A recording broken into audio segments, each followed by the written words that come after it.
Joining us now is Cynthia Are with stories trending around the world. Hello, Cynthia. Good morning, Dr. Good to Bati. have you on the morning show. It feels strange, but I'm glad to be here. Yeah, welcome to the morning show, Cynthia. Thank you. There's so much warmth in the room in spite of the day. Good morning, Dr. Bati. Good morning It's to good. This program keeps evolving. Yeah. Yes. And of course, good morning, Rufai.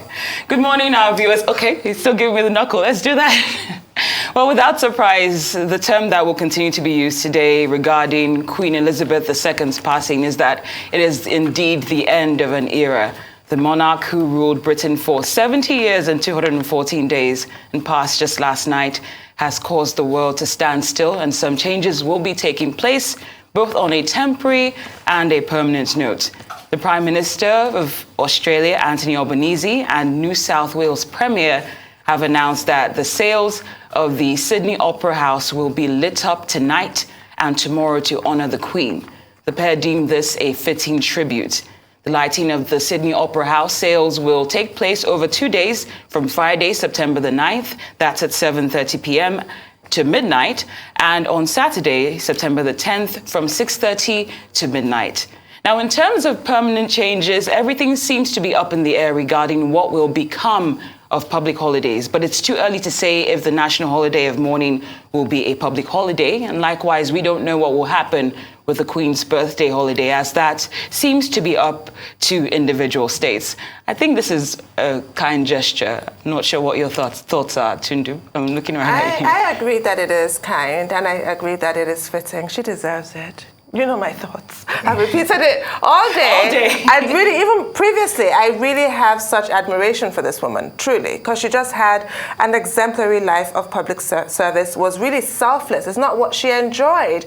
And considering that she was the world's first megastar, really, mega celebrity, she was really self-effacing and did not even want all of this. She would probably be cringing at all the attention because she didn't like it. She was actually quite a self-effacing, humble, simple country housefrau who was just about her dogs and her horses, but just happened to become queen. I just find it, she had such an extraordinary life, and I think it's great. But we're talking in the break, actually, about all the changes. A lot of things are going to be upended.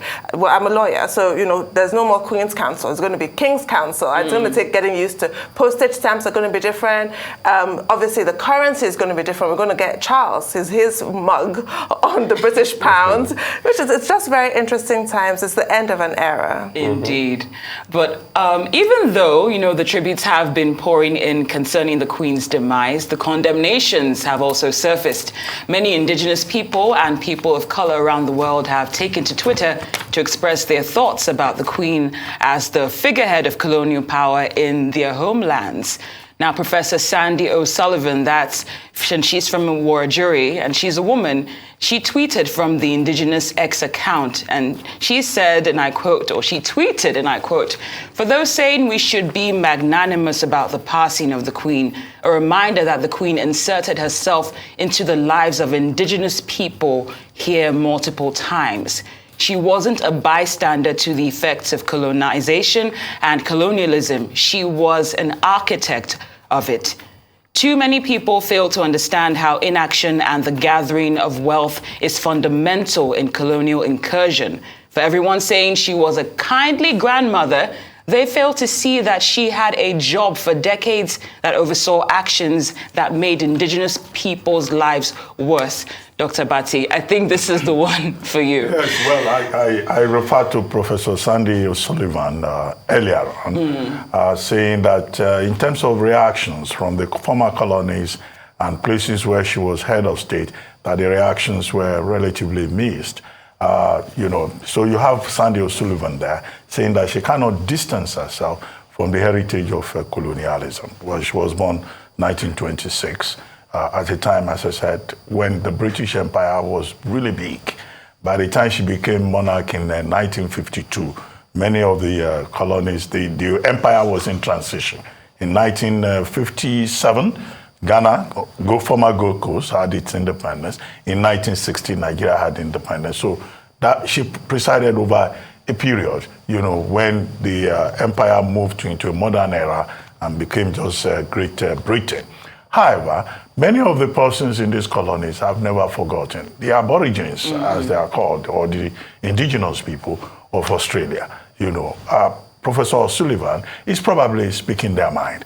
In the same measure, yesterday, there was Professor Uju Anya, a Nigerian professor of modern languages at the Carnegie Mellon University, who caused, big drama on Twitter, fighting back and forth with people. And she was even more dramatic in her statement. I wrote it down. Maybe we can quote her. Oh, yes, please. Just for purpose of balance. Yes. I don't agree with her.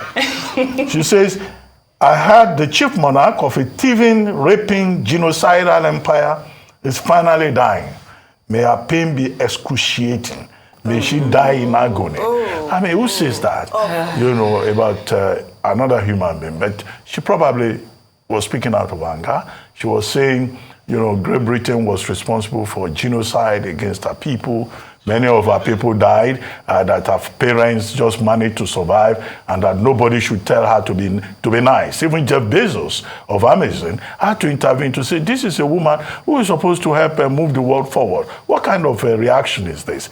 Well, of course, it shows that some people, have pain somewhere lodged in their hearts. Even though we say we shouldn't speak ill of the dead, some people think, well, they have scores to settle even in death. But that will not take anything away from the symbolism of Queen Elizabeth II, what she represented as a unifying factor, a stabilizing factor. And we are all painfully reminded by her death of the fact that, even monarchs die. Royalty is not immune from mortality.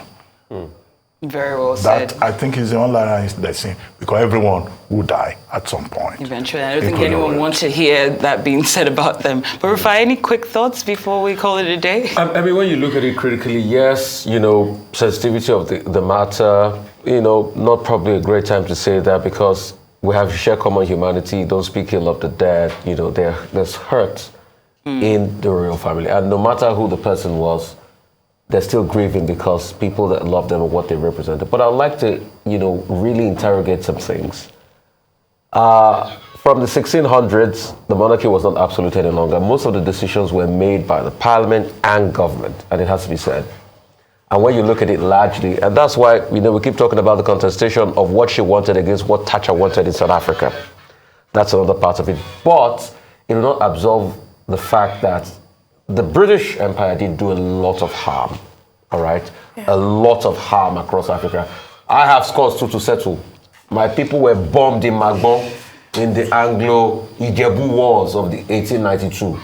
Arochukwu Confederacy, we can go on and on and on. And what about the artifacts they stole that they're just returning now? We can go on and on and on about that. So they should check themselves. This is also a time for introspection. They should search their conscience. All the wealth they stole from India is still there. Maybe it's time to bring it back. Yeah, but like I said earlier, Charles I was decapitated, and that was the last time they had an absolute monarchy in 1649. The person to blame is Elizabeth I, not Elizabeth II. The professor is wrong, factually. How can the Queen Elizabeth II have been the architect of a system that predates her? It was an evil system. It was crime against humanity, but she cannot be blamed for it, surely. That's just a lie, frankly. And yes, I understand why people are disgusted. I am too. Elizabeth I's son, when he became king, Charles II, his own Duke of York, had enslaved people branded with his initials, Black Africans like ourselves. So this is why people are angry. Clearly understandable, but to lie and to be so hateful and to have that anger be so misguided, really for me is the issue. Very well said. Elizabeth II was queen across 2 centuries, but I don't think she should be blamed for whatever may be the heritage of slavery and colonialism. Thank you very much, Cynthia. Thank you. Thank you for joining.